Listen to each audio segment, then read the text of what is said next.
Accused CEO assassin Luigi Mangione is back in New York City and facing federal charges that carry the death penalty.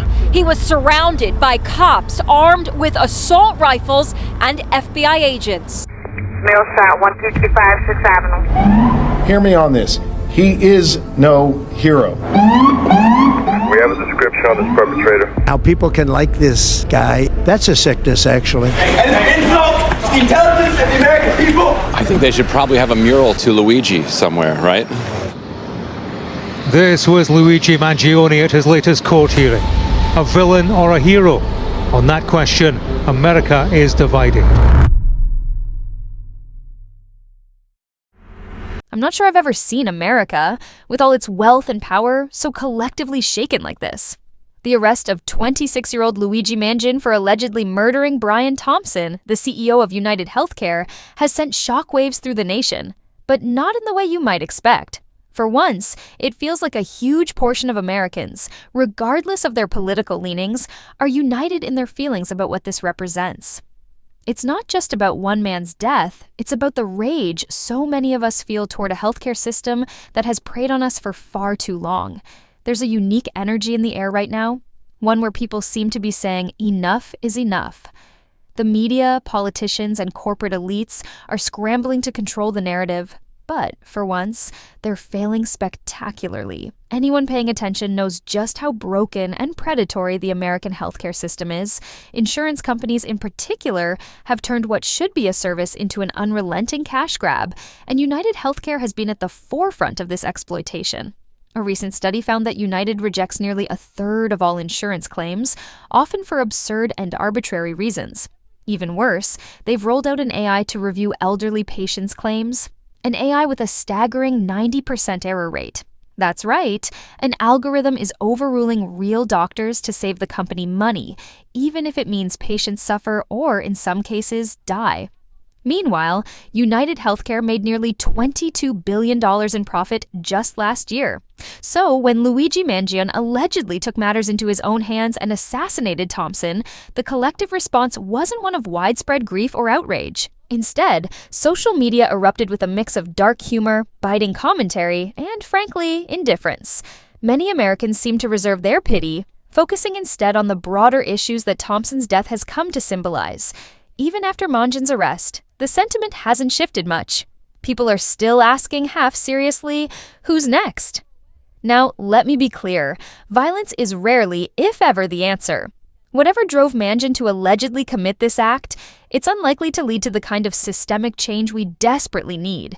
But the reaction from the public speaks volumes about the level of frustration and anger simmering under the surface.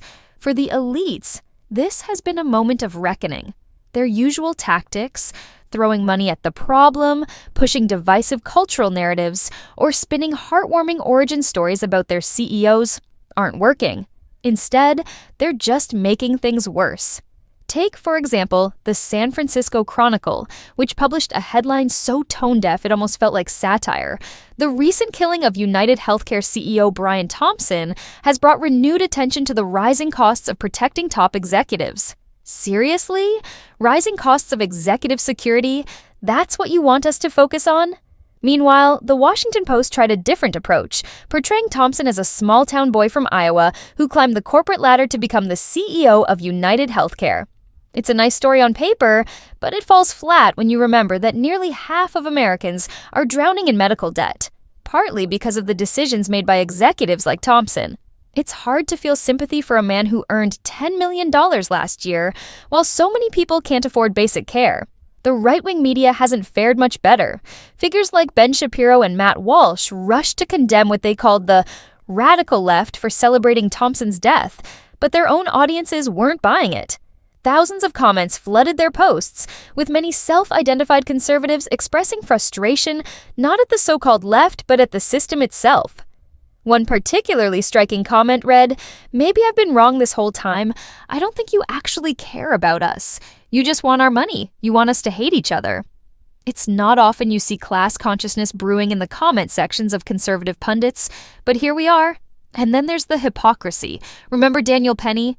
He's the man who killed a mentally ill black man on a New York subway and walked free after a jury deadlocked on his manslaughter charge.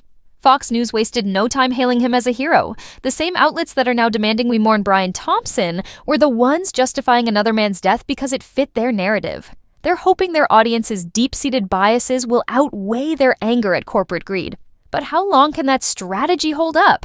Because at the end of the day, even the most loyal Fox viewers still have to pay their medical bills. The truth is, this moment is bigger than Thompson, Mangione, or any single individual. It's about a healthcare system that forces people to make impossible choices every day. How many of us have skipped medical care because we couldn't afford it? Some people online seem to sympathize with his alleged grievances against the healthcare system.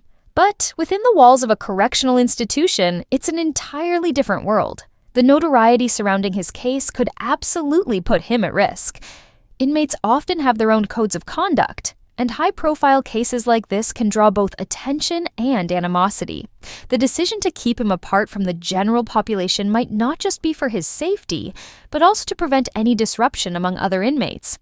Prisons can be volatile environments, and introducing a figure who carries this level of public attention might stir up tensions or create unnecessary distractions. Even something as simple as inmates shouting his name or voicing opinions about his case could escalate into larger issues. It's about maintaining order, and correctional officers are trained to anticipate and mitigate potential flashpoints like this. It's also worth noting that being isolated from the general population doesn't necessarily mean Luigi is entirely alone. He likely interacts with staff throughout the day, including corrections officers, medical personnel, and possibly mental health professionals. These individuals are monitoring him closely, not just for his safety, but also to assess his mental state and ensure he's complying with the rules. High-profile inmates often require more resources because they are under a metaphorical microscope from both the public and internal institutional perspectives. Interestingly, his unique case also opens a broader discussion about the healthcare system in the U.S. and the way his alleged manifesto critiques it. Whether you agree or disagree with the method or the message, it's clear that his writings have sparked a larger debate. From policymakers to everyday citizens, many are grappling with the same questions Luigi seems to have fixated on, though in less extreme and violent ways. This is part of what makes his case so gripping. It taps into a real and persistent societal issue, albeit through an extremely dark and controversial lens. As for Luigi's own experience inside those prison walls, it's likely that his current environment provides a stark contrast to his transient lifestyle before his arrest. Adjusting to the regimented structure of incarceration can be jarring for anyone, let alone someone whose case has garnered so much attention.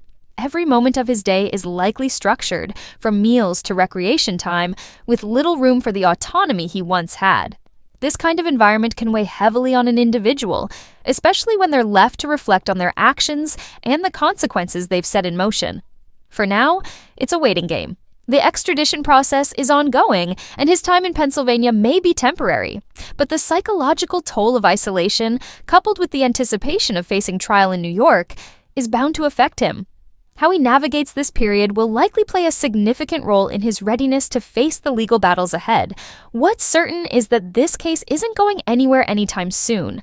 As more details emerge, it will continue to capture public attention and spark debates, not just about the legal and moral aspects of his actions, but also about the larger systemic issues he seemed to want to highlight.